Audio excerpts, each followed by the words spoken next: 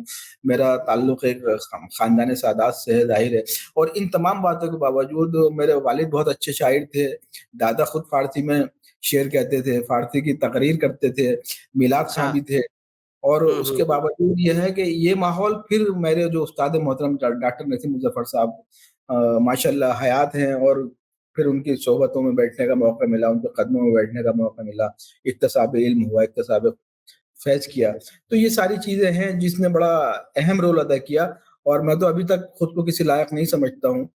ताहम इतना ज़रूर है कि हाँ, जहाँ-जहाँ भी शिरकत के मौके मिले, ख़्वा वो मुशायरे हों, सेमिनार्स हों या दूसरी अदबी तक़ारीब हों, तो खुदा ने हुँ, बहुत हुँ। नवाज़ा भी, और लोगों की मोहब्बतें भी मुझे हासिल हुईं, और शायद मैं जिसका अहल नहीं था, उससे ज़्यादा मुझे कुदरत ने नवाज़ा। तो ये पूरा सिलसिला रहा इम्तियाज़ साहब, और ये सिलसिला अभी भी जारी है। और मैं तो कल भी एक तालिब इल्म था अदब का, आज भी तालिब इल्म हूँ, और आप ऐसे लोगों की सोहबत में बैठ के कुछ न कुछ इक्तिसाब इल्म करता रहता हूँ। जी। तो जैसे आपने बताया कि आपके वालिद साहब, आपके दादा मोहतरम और ये लोग सब लोग एक इल्मी घराना था, और उसी उन्हीं के ज़ानवे तलम्मुज़ में आपने अपने इल्मी सफ़र भी शुरू किया। और तो क्या आप के को जो शायरी का जो की तरफ जो आपका रुझान हुआ, तो ये इसका मतलब है कि आपको मौरूसी तौर पर आप शायरी की तरफ आए, और कुछ आपके फ़ितरी रुझान भी आपको उस तरफ लेके आया। बिलाशुबा तो देखिए, ये होता ये है इम्तियाज़ साहब, मैं अर्ज़ करूँ आपसे कि जिस माहौल में आपकी नशो-नुमा होती है, तरबियत होती है, तो उसके असरात बहुत तेज़ी से आप कबूल करते हैं। बिलख़ुसूस उस उम्र में, जब उम्र बलागत को ना पहुँची हो, आप छोटे हों उम्र में, तो ज़ाहिर है कि बचपन से वो माहौल देखा कि जब आँख खुली तो वालिद मोहतरम के पास अदीब बैठे हुए हैं, शायर बैठे हुए हैं, और फिर उसी माहौल में परवरिश पाई, तो ज़ाहिर है कहीं न कहीं उन चीज़ों ने मुतासिर किया, और वो शऊरी तौर पर और लाशऊरी तौर पर वो हमारे अंदर भी दाखिल हो गई वो तमाम चीज़ें। तो आप कह सकते हैं कि शायरी तो मुझे विरासत में ही मिली, और फिर देखिए बुनियादी बात यही होती है कि एक तो वो चीज़ें होती हैं जो आपको विरासत मुंतकिल कर देती है, विरासत आपको सौंपती है, और एक ये होता है कुछ ज़ाती कोशिशें भी होती हैं। तो ज़ाहिर है कि मुझे तो कुछ ज़ाती तौर पर भी कुछ न कुछ लगाव रहा होगा शेरी अदब से, या तमाम उन बिल्कुल, चीज़ों से बिल्कुल। जिनसे मैं आज वाबस्ता हूँ। तो उसने बड़ा खुशगवार माहौल भी किया, और मेरी तरबियत भी की। और अगर किसी लायक मैं खुद को नहीं समझता हूँ, बहरहाल जो कुछ भी है, तो उस विरासत का भी बड़ा इसमें अमल दखल है, और कुछ शब-ओ-रोज़ की मेहनत का भी कुछ न कुछ हिस्सा शब-ओ-रोज़ ज़रूर रहा मेहनत होगा। का भी, जी। तो ये दोनों चीज़ों ने आपकी सलाहियत को सैक़ल किया, ये आपके घर कुछ घरेलू माहौल, कुछ आपका अपना फ़ितरी लगाव बिलाशुबा। शायरी की तरफ से।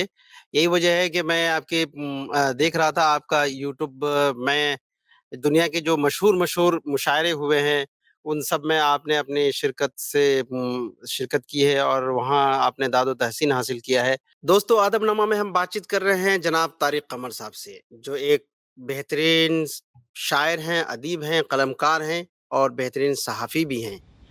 तो गुफ्तगू का सिलसिला यूँ ही जारी रहेगा। अब लेते हैं एक छोटा-सा ब्रेक।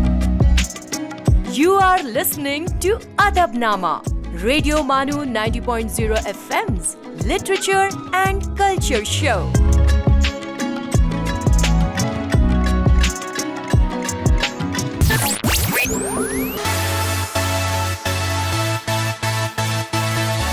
सुनते रहिए रेडियो मानो 90.0 एफएम। चलो बात करके देखते हैं।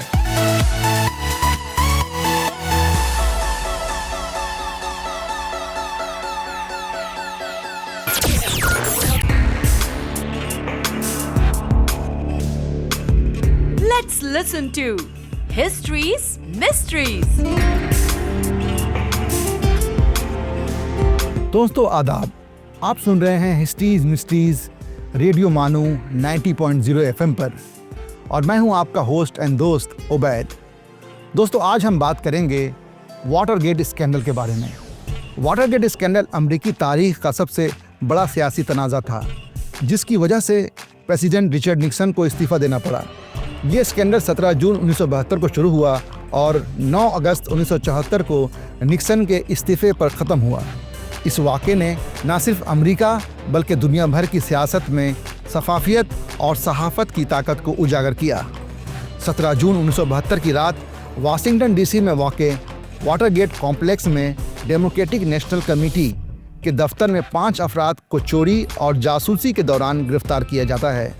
इब्तदाई तौर पर यह मामला एक आम चोरी का समझा गया, लेकिन जल्द ही मालूम हुआ कि इन चोरों का ताल्लुक निक्सन की दोबारा इंतखाबी मुहिम क्रीप यानी कमेटी फॉर द री इलेक्शन ऑफ द प्रेसिडेंट से था। तहकीकात से ये मालूम चला कि ये लोग डेमोक्रेटिक पार्टी के राज चुराने और निक्सन के सियासी हरीफों की जासूसी कर रहे थे। दोस्तों, दरअसल अनकरीब अमरीकी सदर का इलेक्शन होने वाले थे, जिसके पेश नज़र निक्सन हर वो कोशिश कर रहे थे जिससे कि ये इलेक्शन जीता जा सके। इसके लिए उनकी पार्टी से जुड़े लोग अपोजिशन पार्टी डेमोक्रेटिक पार्टी की हर मूवमेंट पर नज़र रखना चाहते थे, जिसके लिए उन्होंने इनके दफ्तर में खुफिया रिकॉर्डिंग डिवाइसेस लगाए और अहम दस्तावेज़ को हासिल करने की कोशिश की, मगर सिक्योरिटी गार्ड फ्रैंक विल्सन की मुस्तैदी की वजह से पुलिस ने इन्हें रंगे हाथों गिरफ्तार कर लिया। दोस्तों, जब जांच हुई तो कई बेहद चौंकाने वाली बातें सामने आई। पता चला कि ये लोग रिकॉर्डिंग डिवाइसेस पहले ही लगा चुके थे, क्योंकि ये डिवाइसेस ठीक से काम नहीं कर रहे थे, जिसे ये लोग ठीक करने के मकसद से इस दिन चोरी छुपे दफ्तर में घुसे थे। दोस्तों, जहां चोरी हुई थी इस कॉम्प्लेक्स का नाम वाटरगेट था। यही वजह है कि इस स्कैंडल को वाटरगेट स्कैंडल कहा जाता है। निक्सन ने दावा किया कि इनका इस चोरी से कोई ताल्लुक नहीं और इंतखाबात में भरपूर मुहिम चलाई और 7 नवंबर 1972 में भारी अक्सरियत से दोबारा सदन मुंतखब हो गए। दोस्तों, ये स्कैंडल कभी बेनकाब नहीं होता अगर वाशिंगटन पोस्ट के 2 तहकीकी सहाफ़ी बॉब वुडवर्ड और कार्ल बैनिस्टीन इस स्कैंडल को बहादुरी और बेबाकी से इन्वेस्टिगेट नहीं करते। इन दोनों ने अपनी तहकीकात के ज़रिए ये इंकशाफ किया कि ये चोरी दरअसल निक्सन इंतज़ामिया के एक बड़े मंसूबे का हिस्सा थी, जिसका मकसद सियासी मुखालिफिन की जासूसी करना था, ताकि इसका फ़ायदा निक्सन को आने वाले इलेक्शन में मिल सके। इस स्कैंडल की संगीनी को देखते हुए अमरीकी सीनेट ने इसकी तहकीकात के लिए सीनेट वाटरगेट कमेटी तश्कील दी, जिसके सरबराह सैमुअल एरविन थे। मार्च 1973 में वाटरगेट केस के एक मुलजिम जेम्स मैकॉर्ड ने अदालत में एतराफ़ किया कि व्हाइट हाउस इस स्कैंडल में बराह रास्त मुलविस था। इस एतराफ़ ने निक्सन हुकूमत की मुश्किलात बढ़ा दी। जुलाई 1973 में एक बड़ा इंकशाफ हुआ। निक्सन के करीबी जॉन डीन, जो व्हाइट हाउस कौंसल थे, उन्होंने अदालत के सामने ये एतराफ़ किया कि व्हाइट हाउस में हर गुफ्तगू को खुफिया तौर पर रिकॉर्ड किया जाता है। डीन ने कोर्ट से कहा कि अगर इन टेप्स तक रसाई हासिल की जाए तो प्रेसिडेंट के इस जुर्म में शरीक होने का सबूत मिल जाएगा। ये एक बहुत बड़ा धमाका था। अब अदालत ने निक्सन से इन रिकॉर्डिंग्स को पेश करने का मुतालबा किया, लेकिन निक्सन ने इनकार कर दिया और सुप्रीम कोर्ट ने जुलाई 1974 में फैसला दिया कि निक्सन तमाम रिकॉर्डिंग अदालत में पेश करें। दोस्तों, 5 अगस्त 1974 को निक्सन को मजबूरन टेप्स जारी करने पड़े, जिनमें वाज़ेह तौर पर साबित हो गया कि वो वाटरगेट चोरी और तहकीकात में रुकावट डालने में मुलविस थे। उनके खिलाफ इम्पीचमेंट की कार्रवाई का ऐलान किया गया। अवामी दबाव और सियासी बहरान की शिद्दत को देखते हुए 9 अगस्त 1974 को निक्सन ने अमरीकी तारीख में पहली बार किसी प्रेसिडेंट के तौर पर इस्तीफ़ा दे दिया। इसके बाद जेराल्ड फोर्ड यूएस के प्रेसिडेंट बने और निक्सन को कानूनी कार्रवाई से माफ़ी दे दी। दोस्तों, वाटरगेट स्कैंडल ये साबित करता है कि कोई भी इंसान कानून से बालातर नहीं, चाहे वो दुनिया के सबसे बड़े ताकत का सदर ही क्यों ना हो। और वहीं इसने हमें इन्वेस्टिगेटिव सहाफ़त की ताकत का लोहा भी मनवाया और दुनिया को ये भी बताया कि सहाफ़त सिर्फ खबरें देने का काम नहीं, बल्कि सच को सामने लाने का एक हथियार भी है।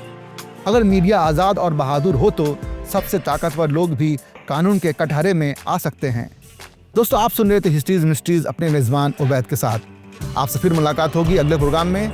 तब तक के लिए मुझे दीजिए इजाज़त और सुनते रहिए रेडियो मानू 90.0 FM। चलो बात करके देखते हैं। आप सुन रहे थे histories mysteries.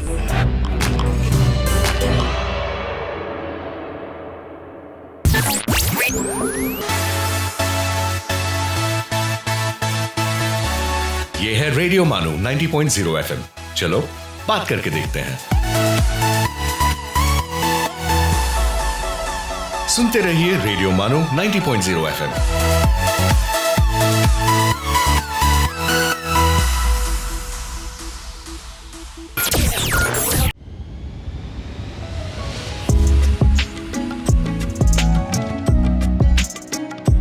are listening to Adabnama, Radio Manu 90.0 FM's Literature and Culture Show.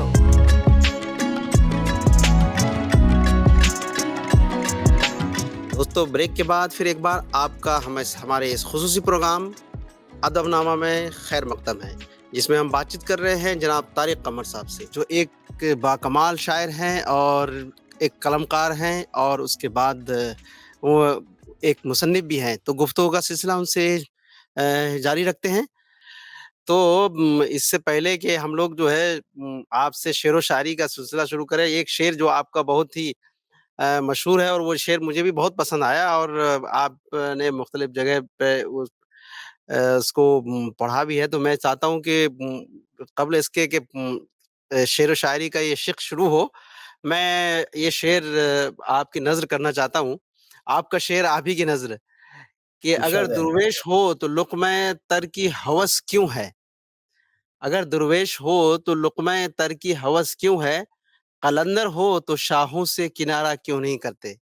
वह बहुत बहुत शुक्रिया खूबसूरत शेर इम्तियाज़ है। भाई, आपने ये शेर सुना के ज़ाहिर है कि उस तमाम ज़िक्र को मुख्तसर कर दिया आपने और उसकी तमहीद बाँध दी, जिसके हवाले से मैं जी, अभी गुफ्तगू कर रहा था। तो देखिए, ये जो शेर है, ये भी उसी माहौल की देन है। आप समझ सकते हैं कि जहाँ पर उलमा बैठे रहे हों, जहाँ पर हमेशा से किताबों का ज़िक्र हुआ हो, जिस घर में जी, किताबें ज़्यादा रही हों और दूसरे तमाम असबाब कम रहे हों, तो ज़ाहिर है कि जब ऐसे माहौल में तरबियत होती है, तो इस अंदाज़ के शेर कहने के लिए आपकी ज़हनसाज़ी अज़ खुद हो जाती है।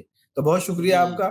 और ये जो गज़ल, जिस गज़ल का ये शेर है, वो गज़ल भी उस ज़माने में काफ़ी पुरानी गज़ल है, तो ख़ासी मशहूर हुई थी।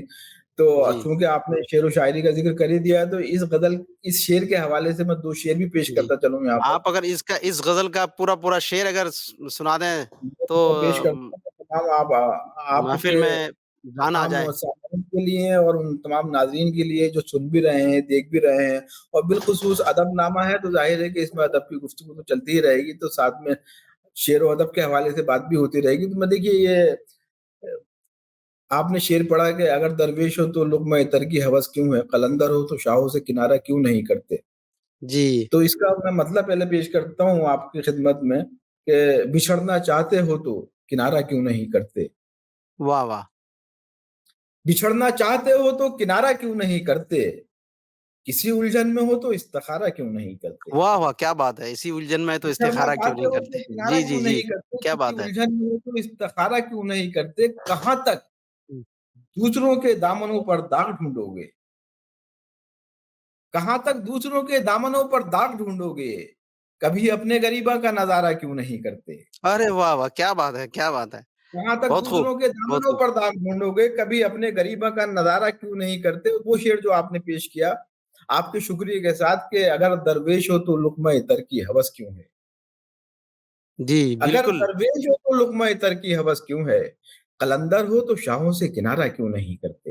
वाह, वाह! क्या बात है, कलंदर हो क्या तो बात शाहों से किनारा क्यों नहीं करते। और देखिए इम्तियाज़ भाई, होता क्या है, जब शेरी सफ़र आप शुरू करते हैं, तो ज़ाहिर है कि गज़ल तो बड़े मफ़ाहीम लेके चलती है, हर शेर एक जी। अलग मफ़हूम लेकर सामने आता है। तो हुँ, इसी हुँ। में कहीं न कहीं हम जिन राहों से गुज़रते हैं, ज़हन जिन राहों से गुज़रता है, जहाँ-जहाँ का सफ़र करता है, तो देखिए इसमें एक शेर हुआ, और वो सियासी पस-मंज़र भी उस शेर का समझेंगे आप, कि जी, जी, जी। मैं अर्ज़ करता जो हूँ वो आपसे बहुत कि हाँ, मुलाहज़ा फ़रमाएँगे ख़ास तौर से कि हुँ, अगर दरवेश हो तो लुक़्मा तर की हवस क्यों है, कलंदर हो तो शाहों से किनारा क्यों नहीं करते। शेर ये अर्ज़ करता हूँ कि वो तुमको छोड़कर खुश है, बहुत हुँ। खुश है, यही सच है। ओहो! वो वो तुमको तुमको खुश छोड़कर खुश है, बहुत खुश है, यही सच है। तुम इस सच्चाई को लेकिन गवारा क्यों नहीं करते। क्यों नहीं करते? वाह, वाह, वाह! क्या बात है! तुम इस सच्चाई को बहुत खूब। लेकिन गवारा क्यों नहीं करते। तो ये वो आपने जो शेर याद दिलाया, उसके हवाले से ये ग़ज़ल मैंने पेश की। खुदा करे कि आपके तमाम नाज़रीन को और सामईन को अच्छी लगी हो, पसंद आ बिल्कुल, जाए। बिल्कुल मैं भी ये गज़ल समझूँगा कि आपकी आप मशहूर ज़माना गज़ल है और आपका वो शेर भी मुझे बहुत अच्छा लगा और मैं चाहता हूँ कि वो शेर भी आपके सामने मैं आपकी नज़र कर दूँ कि किस सलीक़े से मुझे क़त्ल किया है तुमने। ये शेर तो बिल्कुल मुझे अछूता लगा। हाँ, किस मुझे क़त्ल किया है तुमने, अब भी दुनिया ये समझती है कि ज़िंदा हूँ मैं। जी, बिल्कुल नए हाँ, अंदाज़ का शेर है, बिल्कुल। बिल्कुल नए अंदाज़ का शेर है, बहुत शुक्रिया बिल्कुल। आपका, बड़ी नवाज़िश है आपकी इम्तियाज़ साहब। तो ज़ाहिर है कि देखिए,